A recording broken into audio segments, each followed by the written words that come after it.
ശ്രീ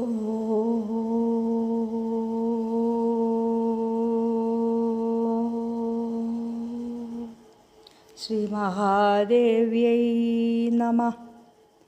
എല്ലാവർക്കും എൻ്റെ വിനീതമായ നമസ്കാരം.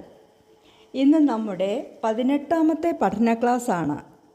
കഴിഞ്ഞ ക്ലാസ്സിൽ നാം 170ാമത്തെ നാമത്തിൻ്റെ വരെ അർത്ഥവും വ്യാഖ്യാനവും മനസ്സിലാക്കി കഴിഞ്ഞു. ഇനി നാമം 171 മുതൽ പഠിക്കാം. നാമം 171 ലോഭനാശിനി. ഓം ലോഭനാശിന്യൈ നമഃ. ലോഭ അധികം നാശിനി, ലോഭത്തെ നശിപ്പിക്കുന്നവൾ എന്നാണ് നാമത്തിൻ്റെ അർത്ഥം. ലോഭമെന്നാൽ അഷ്ടരാഗങ്ങളിൽ ഒന്നാണെന്ന് 170ാമത്തെ നാമത്തിൽ നാം മനസ്സിലാക്കി കഴിഞ്ഞു. ലോഭത്തിന് അത്യാഗ്രഹം എന്നൊരു അർത്ഥം കൂടിയുണ്ട്. ലോഭനാശിനി എന്നു പറയുമ്പോൾ ഭക്തന്മാരുടെ ലോഭചിന്തയെ, അതായത് അത്യാഗ്രഹത്തെ നശിപ്പിക്കുന്നവൾ എന്നാണ് അർത്ഥമെന്നും വ്യാഖ്യാനിച്ചിരിക്കുന്നു. ദേവിയുടെ കാരുണ്യത്താൽ ഭക്തൻ്റെ മനസ്സ് സത്വപൂർണമാകുമ്പോൾ ഐശ്വര്യവും സമ്പത്തും വർദ്ധിക്കുന്നു. വിവേകമില്ലാത്ത ഭക്തൻ മാത്രമേ ഈ സമ്പത്ത് വർധനയിൽ അഹങ്കരിക്കുകയുള്ളൂ. അഷ്ടരാഗങ്ങൾക്ക് അടിമയായി പാപത്തിലേക്ക് വഴുതി വീഴാതെ ഭക്തൻ്റെ മനസ്സിലുള്ള ലോഭത്തെ ദേവി തൻ്റെ കാരുണ്യത്താൽ നശിപ്പിക്കുന്നു. അപ്പോൾ കൂടുതൽ ആർജിക്കണമെന്ന ദുർമോഹം ഭക്തനിൽ നശിക്കുന്നു. ഇപ്രകാരം ദേവിക്ക് ലോഭനാശിനി എന്ന നാമം ലഭിച്ചു. ഇനി നാമം 172 നിസ്സംശയ. ഓം നിസ്സംശയായൈ നമഃ. നിഹി അധികം സംശയ, സംശയം തീരെ ഇല്ലാത്തവൾ എന്നാണ് നാമത്തിൻ്റെ അർത്ഥം. അതോ ഇതോ എന്ന് തീർച്ചപ്പെടുത്താൻ കഴിയാതെ ചഞ്ചലമായ മനോഭാവമാണ് സംശയം. ശരിയും തെറ്റും ധർമ്മവും അധർമ്മവും തിരിച്ചറിയുവാനുള്ള കഴിവിനെ സംശയം നശിപ്പിക്കുന്നു. ദേവി ഈ സംശയത്തിന് അതീതയാണ്. അഷ്ടരാഗങ്ങളുടെ കൂട്ടത്തിൽ സംശയത്തിനെ ഉൾപ്പെടുത്തിയിട്ടില്ലെങ്കിലും അവയെപ്പോലെ ദുർമാർഗങ്ങളിലേക്ക് സംശയം നമ്മെ നയിക്കുന്നു. സംശയം അജ്ഞാനത്തിലേക്കും അശാന്തിയിലേക്കും വഴിതെളിക്കും. ശ്രീമദ് ഭഗവത്ഗീതയിൽ ജ്ഞാനകർമ്മ സന്യാസയോഗം എന്ന 4ാം അധ്യായത്തിൽ ഭഗവാൻ ഇപ്രകാരം പറയുന്നു: അജ്ഞശ്ച ശ്രദ്ധധാനശ്ച സംശയാത്മാ വിനശ്യതി ന്യായം ലോകോസ്തി ന പരഃ ന സുഖം സംശയാത്മനഃ. ഇതിൻ്റെ അർത്ഥം തത്വജ്ഞാനവും ശ്രദ്ധയുമില്ലാതെ എല്ലാറ്റിനെയും സംശയിച്ചു കൊണ്ടിരിക്കുന്നവൻ നശിച്ചു പോകുന്നു. സംശയാലുവിന് ഇഹലോകമോ പരലോകമോ ഇല്ല, സുഖവുമില്ല എന്നാണ്. ദേവി സംശയത്തിന് അതീതയാണ്. ശുദ്ധ വിജ്ഞാന രൂപിണിയായ ദേവിക്ക് സംശയമില്ലെന്ന് പ്രത്യേകം പറയേണ്ട കാര്യമില്ല. ദേവി സംശയം തീരെ ഇല്ലാത്തവളാണ്, സംശയത്തിന് അതീതയായവൾ. ഇനി നാമം 173 സംശയഗ്നി. ഓം സംശയഗ്നൈ നമഃ. സർവ സംശയങ്ങളെയും നശിപ്പിക്കുന്നവൾ എന്നാണ് നാമത്തിൻ്റെ അർത്ഥം. ഈശ്വരൻ്റെ അസ്തിത്വത്തിലും ഈശ്വരൻ എല്ലാ ഭക്തന്മാരെയും രക്ഷിക്കും എന്ന ഉറപ്പിലും വിശ്വാസമില്ലാത്തവരാണ് സംശയാലുക്കൾ. അല്ലാതെ അറിവിനു വേണ്ടി ജിജ്ഞാസുവായ ഒരാളുടെ ചോദ്യം ചോദിക്കലല്ല ഇവിടെ സംശയമെന്ന പദം കൊണ്ട് അർത്ഥമാകുന്നതെന്ന് പണ്ഡിതന്മാർ വ്യാഖ്യാനിച്ചിട്ടുണ്ട്. സംശയാലുക്കളുടെ ബുദ്ധിയുടെ അസ്ഥിരതയെയാണ് ദേവി ഹനിക്കുന്നത് അഥവാ ദൂരീകരിക്കുന്നത്. തൻ്റെ സർവശക്തിത്വം ഭക്തന് ബോധ്യമാക്കി കൊടുത്ത് ഭക്തൻ്റെ ഉള്ളിലെ സംശയത്തെ ഇല്ലാതാക്കുന്നു. ഭക്തന് ദേവിയാണ് ഗുരു അഥവാ ഗുരുവാണ് ദേവി. അതിനാൽ സംശയഗ്നി എന്ന നാമം കൊണ്ട് ഭക്തൻ്റെ മനസ്സിൻ്റെ ചാഞ്ചല്യം നശിപ്പിച്ച് ഭക്തനെ മുക്തിയിലേക്ക് നയിക്കുന്ന ദേവിയുടെ ഭക്തവാത്സല്യവും ഈ നാമത്തിൽ സൂചിപ്പിച്ചിരിക്കുന്നു. നാമം 174 നിർഭവ. ഓം നിർഭവായൈ നമഃ. നിർ അധികം ഭവ. ഭവം എന്നാൽ ഉൽപ്പത്തി എന്നാണ് അർത്ഥം. മറ്റൊരർത്ഥം കൂടിയുണ്ട്, സംസാരബന്ധമാണത്. നിർഭവ എന്നു പറയുമ്പോൾ ഉൽപ്പത്തി ഇല്ലാത്തവളെന്നും സംസാരബന്ധത്തിന് അതീതയായവളെന്നുമാണ് അർത്ഥം. ആദിയും അന്തവുമില്ലാത്ത പരാശക്തി സ്വരൂപിണിയാണ് ദേവി. അതിനാൽ നിർഭവ എന്ന പേര് ലഭിച്ചു. ഇനി നാമം 175 ഭവനാശിനി. ഓം ഭവനാശിന്യൈ നമഃ.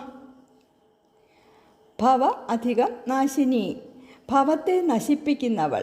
ഇവിടെ ഭവം എന്നു പറഞ്ഞാൽ സംസാരബന്ധത്തെയാണ് സൂചിപ്പിക്കുന്നത്. ഉൽപ്പത്തി എന്ന അർത്ഥമെടുത്താലും ശരിയാണ്. ഉൽപ്പത്തി ഇല്ലാതാകുമ്പോൾ ഭക്തനെ നിത്യതയിലേക്ക് നയിക്കുന്നു. ആദ്യവും അന്ത്യവും ഇല്ല. സുഖദുഃഖങ്ങൾ ഇടകലർന്നനുഭവിച്ച് ജനനമരണ പുനർജന പ്രക്രിയയിലകപ്പെടുന്നതാണ് സംസാരം.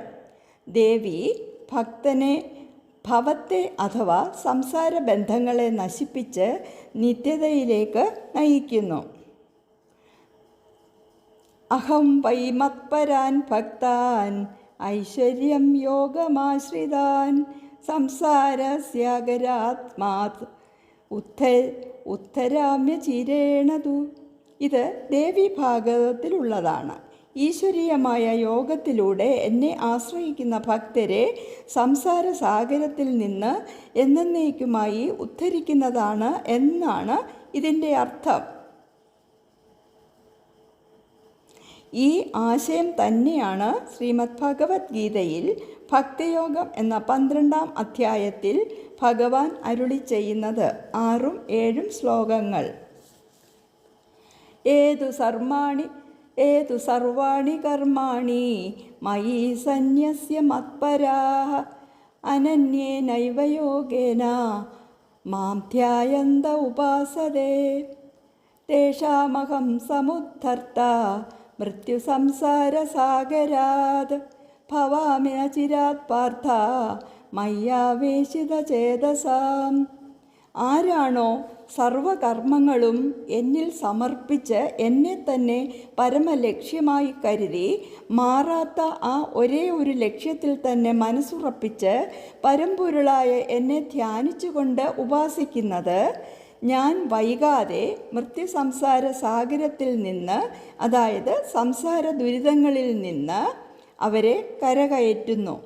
പരാശക്തിയായ ദേവിക്കും ഇത് ബാധകമാണ്. ദേവി ഭവനാശിനിയാണെന്ന് നിസ്സംശയം നമുക്ക് പറയാം. ഇനി നാമം 176 നിർവികൽപ. ഓം നിർവികൽപായൈ നമഃ. നിർ അധികം വികൽപ. വികൽപ്പമില്ലാത്തവളെന്നും ഭക്തന്മാരുടെ വികൽപ്പം ഇല്ലാതാക്കുന്നവൾ എന്നുമാണ് നാമത്തിൻ്റെ അർത്ഥം. വികൽപ്പം എന്ന പദത്തിന് ഒരുപാട് അർത്ഥങ്ങളുണ്ട്. മാറ്റം, അവ്യവസ്ഥിതി, ഒരുപാട് സംഗതികളുള്ളതിൽ ഏതു സ്വീകരിക്കണം എന്ന ചിന്താക്കുഴപ്പം, മറ്റൊന്നിനോടുള്ള ചേർച്ച, മനസ്സിൻ്റെ പതറൽ, മടി, ശാസ്ത്രാധിഷ്ഠിതമല്ലാത്ത നിഗമനം, ഇല്ലാത്ത വസ്തുക്കൾ ഉണ്ടെന്ന് തോന്നിയിട്ടുണ്ടാകുന്ന ഭ്രമം എന്നെല്ലാം വികൽപ്പം എന്ന പദത്തിൻ്റെ അർത്ഥങ്ങളാണ്. ഏതർത്ഥത്തിലും ദേവി നിർവികൽപ്പയാണ്. വികൽപ്പം കൊണ്ട് കുഴങ്ങാൻ ഇട കൊടുക്കാതെ ഭക്തരെ നേർവഴിക്ക് നയിക്കുന്നവളാണ് ദേവി. വികൽപ്പം എന്ന പദത്തിന് 2 കൽപ്പകാലങ്ങൾക്കിടയിലുള്ള കാലം എന്നൊരു അർത്ഥം കൂടിയുണ്ട്. ബ്രഹ്മാവിൻ്റെ സൃഷ്ടികാലമായ ഒരു പകലാണ് ഒരു കൽപ്പം. ആ കൽപ്പം അവസാനിച്ചിട്ട് പിന്നെ അടുത്ത കൽപ്പം തുടങ്ങുന്നത് വരെ പ്രളയകാലമാണ്. അതാണ് വികൽപ്പകാലമെന്ന് പറയുന്നത്. എല്ലാം പ്രളയത്തിൽ ലയിച്ചാലും ദേവിയെ അത് ബാധിക്കുന്നില്ല. കൽപ്പങ്ങൾ കൊണ്ട് ദേവിക്ക് യാതൊരു മാറ്റവും വരുന്നില്ല. അതിനാൽ നിർവികൽപ എന്ന് നാമം. കൽപ്പത്തിന് ശാസ്ത്രവിധി എന്നൊരു അർത്ഥം കൂടിയുണ്ട്. നിർവികൽപ എന്ന പദത്തിന് ശാസ്ത്രങ്ങൾ കൊണ്ട് അനുമാനിക്കാൻ കഴിയാത്ത മാഹാത്മ്യമുള്ളവൾ എന്നൊരർത്ഥം കൂടി വ്യാഖ്യാനിച്ച് കാണുന്നു. ഇനി നാമം 177 നിരാബാധ. ഓം നിരാബാധായൈ നമഃ. നിർ അധികം ആബാധ. നിരാബാധ എന്നാൽ ബാധയില്ലാത്തവളെന്നും ആബാധയില്ലാത്തവളെന്നും പറയുന്നു. ആബാധ എന്നാൽ ദുഃഖം, തടസ്സം എന്നാണ് അർത്ഥം. ബാധയെ ഇല്ലാതാക്കുന്നവളെന്നും തടസ്സങ്ങൾ മാറ്റുന്നവളെന്നും വ്യാഖ്യാനിച്ച് കാണുന്നു. ദേവി ഭക്തരുടെ നരകദുഃഖത്തെ ഇല്ലാതാക്കുന്നവളും പാപങ്ങളെ നശിപ്പിക്കുന്നവളുമാണ്. ദുർദേവതകളുടെ ഉപദ്രവം കൊണ്ടും മനോരോഗങ്ങൾ കൊണ്ടും ഉണ്ടാകുന്ന വ്യാധികളാലുണ്ടാകുന്ന രോഗങ്ങളൊന്നും ദേവിയെ ആശ്രയിക്കുന്ന ഭക്തരെ ബാധിക്കുകയില്ല. മാത്രമല്ല, നരകദുഃഖവും അവർക്ക് അനുഭവിക്കേണ്ടി വരികയില്ല. ദേവിക്ക് യാതൊരുവിധ തടസ്സവും ഒരിടത്തു നിന്നും ബാധിക്കുന്നില്ല. അതിനാൽ ദേവിയെ നിരാബാധ എന്ന് പറയുന്നു. ഇനി നാമം 178 നിർഭേദ. ഓം നിർഭേദായൈ നമഃ. നിർ അധികം ഭേദ. ഭേദമെന്നാൽ വ്യത്യാസം. ഒന്നിന് മറ്റൊന്നിൽ നിന്നുള്ള വ്യത്യാസമാണ് ഭേദം. നിർഭേദ എന്ന് പറയുമ്പോൾ ഭേദമില്ലാത്തവൾ എന്നാണ് അർത്ഥം. എന്തിൻ്റെയെങ്കിലും ഗുണവിശേഷങ്ങളാണ് വ്യത്യാസത്തിനും സാമ്യതയ്ക്കും ആധാരം. സാമ്യതയില്ലായ്മയാണ് ഭേദം. ദേവിയെ സംബന്ധിച്ചിടത്തോളം വസ്തുക്കൾക്കോ വ്യക്തികൾക്കോ പ്രതിഭാസങ്ങൾക്കോ തമ്മിൽ ഭേദമില്ല. ദേവിക്ക് ജാതി, മത, കുല ഭേദമില്ല. സമ്പന്നരെന്നും ദരിദ്രനെന്നും വ്യത്യാസമില്ല. പണ്ഡിതനെന്നോ പാമരനെന്നോ ഉള്ള ഭേദവും ദേവിക്കില്ല. ഭക്തന്മാരിലെ ദൃഢഭക്തി മാത്രമേ അനുഗ്രഹത്തിന് കാരണമാകുന്നുള്ളൂ. അതിനാൽ ദേവിയെ നിർഭേദ, ഭേദമില്ലാത്തവൾ അഥവാ വ്യത്യാസമില്ലാത്തവൾ എന്ന് പറയുന്നു. നാമം 179 ഭേദനാശിനി. ഓം ഭേദനാശിന്യൈ നമഃ. ഭേദ അധികം നാശിനി. ഭേദചിന്തയെ ഇല്ലാതാക്കുന്നവളെന്നാണ് നാമത്തിൻ്റെ അർത്ഥം. ദേവിയെ സംബന്ധിച്ചിടത്തോളം വസ്തുക്കൾക്കോ വ്യക്തികൾക്കോ പ്രതിഭാസങ്ങൾക്കോ തമ്മിൽ ഭേദമില്ല എന്ന് നാം മനസ്സിലാക്കി. എന്നാൽ വ്യത്യാസമുണ്ടെന്ന് നമുക്ക് തോന്നുന്നത് നമ്മുടെ അജ്ഞാനവും മിഥ്യാധാരണയും കൊണ്ടാണ്. ഈ പ്രപഞ്ചത്തിലുള്ള വൈവിധ്യമാർന്നവയെല്ലാം ചിത് ശക്തിയുടെ പ്രതിഭാസങ്ങളാണ്. ഈ സത്യം ദേവി തൻ്റെ ഭക്തർക്ക് ബോധ്യപ്പെടുത്തി കൊടുത്ത് അവരുടെ ഭേദവിചാരത്തെ നശിപ്പിക്കുന്നതിനാൽ ദേവിയെ ഭേദനാശിനി എന്ന് പറയുന്നു. തത്വജ്ഞാനം ഉണ്ടാകുമ്പോൾ ഭേദബുദ്ധി നശിക്കുന്നു. എല്ലാം ഒന്നാണെന്ന ജ്ഞാനമുണ്ടാകുന്നു. കൂർമ്മപുരാണത്തിൽ സർവഭേദ വിനിർമുക്ത സർവഭേദ വിനാശിനി എന്ന് ദേവിയെ സ്തുതിക്കുന്നുണ്ട്. ഇനി നാമം 180 നിർനാശ. ഓം നിർനാശായൈ നമഃ. നിർ അധികം നാശ. നാശമില്ലാത്തവൾ എന്നാണ് നാമത്തിൻ്റെ അർത്ഥം. പുതുതായി ഉണ്ടായവയ്ക്കാണ് നാശം സംഭവിക്കുന്നത്. ഇക്കാണുന്ന ഈ വിശ്വത്തിനും നാശമുണ്ടായേക്കാം. എന്നാൽ ഈ വിശ്വം ഏതൊരു ശക്തിയുടെ പ്രതിസ്ഫുരണമാണോ ആ ശക്തിക്ക് നാശമില്ല. കാലത്തിൻ്റെ അഭംഗുരമായ ഗതി പോലും അനന്തവും ആദിമധ്യാന്തഹീനവുമായ ചിത് ശക്തിയുടെ ശാശ്വത ഭാവത്തിൻ്റെ പ്രതീകമാണ്. സത്യം ജ്ഞാനം അനന്തം ബ്രഹ്മ എന്ന് ശ്രുതിവാക്യം. പരാശക്തിയായ ദേവിക്ക് ഉൽപ്പത്തിയില്ല, നാശവുമില്ല. ഇനി നാമം 181 മൃത്യുമഥനി. മൃത്യു ഓം മൃത്യുമഥന്യൈ നമഃ. മൃത്യു അധികം മഥനി. മൃത്യുമഥനി എന്നാൽ മൃത്യുവിനെ മഥിക്കുന്നവൾ, അതായത് മരണത്തെ മഥിക്കുന്നവൾ അഥവാ നശിപ്പിക്കുന്നവൾ എന്നാണർത്ഥം. ഭക്തർക്ക് മൃത്യുഭയമില്ലാതെയാക്കുന്നവളാണ് ദേവി. ഉൽപ്പത്തിയുള്ള ഏതും നാശത്തിന് വിധേയമാണ്. അപ്പോൾ ജനിച്ചവർക്കെല്ലാം മരണം സുനിശ്ചിതമാണ്. ജീവൻ ഒരു ശരീരത്തെ വിട്ട് വേറൊരു ശരീരത്തെ സ്വീകരിക്കുന്നു. ഈ തത്വജ്ഞാനം മനസ്സിലാക്കുന്ന ഭക്തന് മൃത്യുഭയം ഉണ്ടാകുകയില്ല. ഭഗവത്ഗീതയിൽ ഭഗവാൻ അർജുനന് ഈ തത്വം മനസ്സിലാക്കി കൊടുക്കുന്നുണ്ട്. മൃത്യുമഥനി എന്ന നാമം 2 കാര്യങ്ങളെ സൂചിപ്പിക്കുന്നു. ഒന്ന്, കർമ്മഫലമായ അകാല മരണം ദേവി ഒഴിവാക്കിത്തരുന്നു.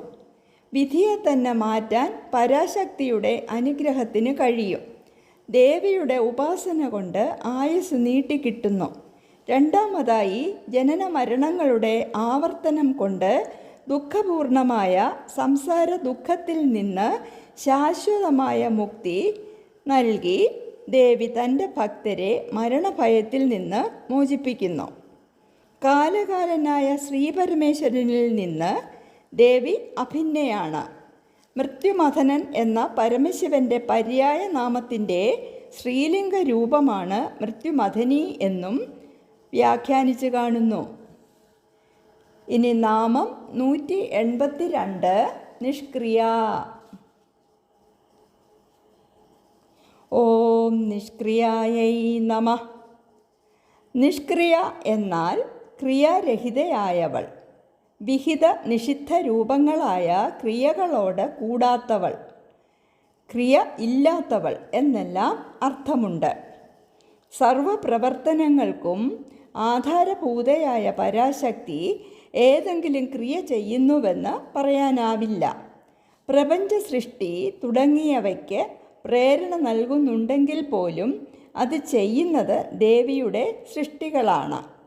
ആത്മസ്വരൂപിണിയായ ദേവിയുടെ സൃഷ്ടിസ്ഥിതി സംഹാര, അസുരനിഗ്രഹം, ഭക്തരക്ഷണം തുടങ്ങിയവയെല്ലാം ദേവിയുടെ ലീലകളാണ്. അതിനെ ക്രിയയായി കണക്കാക്കുന്നില്ല. അതിൽ നിഷ്ക്രിയത്വമാണ്. അതിനാൽ ദേവിയെ നിഷ്ക്രിയ എന്നു പറയുന്നു. ലൗകിക ജീവിതം നയിക്കുന്നവർക്ക് ഏതെങ്കിലും തരത്തിലുള്ള കർമ്മക്രിയാബന്ധങ്ങൾ ഉണ്ടാകുന്നു. അത്തരത്തിലുള്ള ക്രിയകൾ അനുഷ്ഠിക്കേണ്ടി വരുന്ന സാഹചര്യത്തിൽ നിന്ന് ഭക്തരെ രക്ഷിച്ച് മോക്ഷമാർഗം കാട്ടിക്കൊടുക്കുന്നവളെന്നും ഭക്തന് തിരിച്ചറിവ് നൽകി അഹിതമായ ക്രിയകൾ ചെയ്യേണ്ടി വരുമ്പോൾ അവരെ നിഷ്ക്രിയരാക്കി തീർക്കുന്നവൾ എന്നും നാമത്തിനെ വ്യാഖ്യാനിച്ച് കാണുന്നു. ഇനി നാമം 183 നിഷ്പരിഗ്രഹ. ഓം നിഷ്പരിഗ്രഹായൈ നമഃ. പരിഗ്രഹമില്ലാത്തവൾ. പരിഗ്രഹ എന്നാൽ സ്വീകരിക്കൽ എന്നാണ് പദത്തിൻ്റെ അർത്ഥം. നിഷ്പരിഗ്രഹ എന്നാൽ ഒന്നും സ്വീകരിക്കാത്തവൾ. ലോകമാതാവായ ദേവി തൻ്റെ ഭക്തർക്ക് കൊടുക്കുക മാത്രമാണ് ചെയ്യുന്നത്. നമ്മുടെ ഉപചാരങ്ങൾ ദേവി ഭക്തവാത്സല്യത്താൽ ഭക്തൻ്റെ സംതൃപ്തിക്ക് വേണ്ടി സ്വീകരിക്കുന്നതായി തോന്നിക്കുന്നു.